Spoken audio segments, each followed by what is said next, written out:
Midas reaches for the bread at his own celebration feast, and in the half-second before his fingers close around it, it's already turning gold.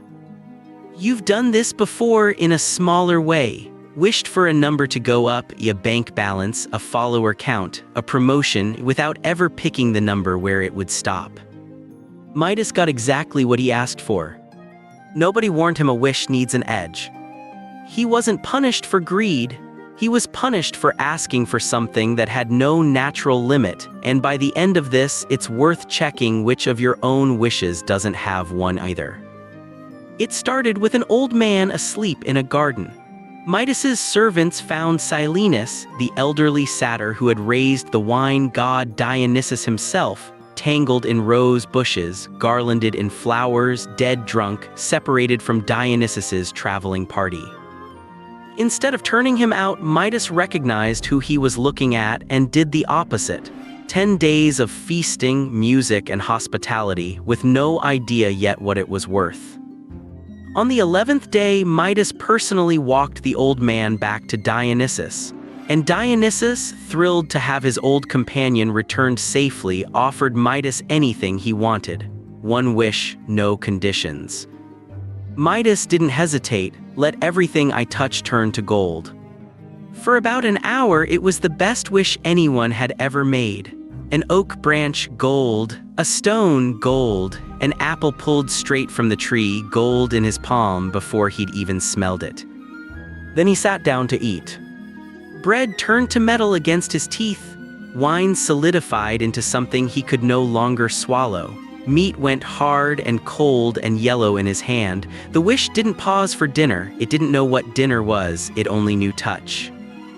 By nightfall, the most powerful man in Phrygia was starving to death, surrounded by more wealth than anyone alive, unable to eat a single bite of it.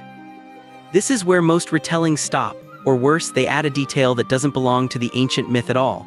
In a lot of modern versions, Midas accidentally turns his own daughter to gold. It's devastating. It's also not in Ovid, not in any ancient source.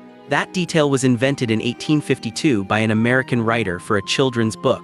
The actual ancient ending is quieter and stranger. Midas begged Dionysus to take the gift back. Dionysus, more amused than angry, told him to go wash himself in the source of a nearby river. Midas did. The curse rinsed off him and into the water, supposedly the real reason the river Pactolus still carries gold in its sand today. Problem solved, story over, except it isn't. Ovid tells a second Midas story right after the first one, and almost nobody knows it exists. Having sworn off wealth entirely, Midas retreated to the countryside and started worshipping Pan. One day he watched Pan and Apollo compete in a musical contest judged by a mountain god.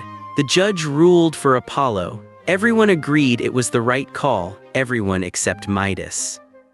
He said Pan should have won. Apollo didn't argue with him. He just decided that ears bad enough to hear that wrong didn't deserve to stay human and turned them into the ears of a donkey. Midas hid the ears under a tall hat for the rest of his life. Only one person ever saw them, his barber, sworn to silence on pain of death. The barber kept the secret exactly as long as a person can physically keep a secret that big. Eventually he walked out to a field, dug a hole in the ground, whispered Midas has the ears of a donkey into it, and buried it. A bed of reeds grew on that spot, and every time the wind moved through them, they repeated it. Midas has the ears of a donkey. The secret got out anyway, not because the barber told anyone, but because something that size doesn't stay compressed forever. Put the two stories together and Midas isn't a man who made one mistake, he's a man who failed the same way twice from two different directions. The first time, he failed to predict what he actually wanted. The second time, he failed to admit, even privately, that he'd been wrong. Psychologists call the first failure affective forecasting error, a well-documented finding, first studied in depth by Daniel Gilbert and Timothy Wilson, that people are reliably bad at predicting what will actually make them feel good, especially for anything without a built-in stopping point. Wealth is the textbook example because it never tells you when to stop wanting it. The second failure has its own research behind it too. Psychologist Michael Slepian has spent years studying what secrecy actually costs a person, not the risk of getting caught, but the ongoing mental weight of just carrying something you refuse to say out loud. It's exhausting in a measurable way, whether or not anyone ever finds out. About a century after this myth was first told, the philosopher Epicurus gave people a tool for exactly Midas's first mistake. He divided every desire into two kinds: natural desires, which have a built-in edge, hunger ends at a full stomach, thirst ends at a filled cup, and empty desires, which don't, because they were never really about the thing itself. Endless wealth was his go-to example of an empty desire, 2,000 years before anyone had a bank app to check. Before wishing for more of anything, Epicurus's question still works. Does this desire end somewhere on its own, or does it just keep needing more forever? What's the wish you got exactly as asked, and it still wasn't what you wanted? Tell me below. Before you chase the next number up, ask Epicurus's question first. Where does this stop being enough specifically? If you can't answer that, it's probably an empty desire, not a real one. And if there's something you're quietly refusing to admit you got wrong, say it out loud to one person before the reeds do it for you. Secrets don't usually leak because someone betrays you. They leak because they were never built to be held that long. Midas got everything he asked for twice, and both times it turned out to be the wrong ask. The gold rinsed off in a river. The ears stayed a story for 3,000 years.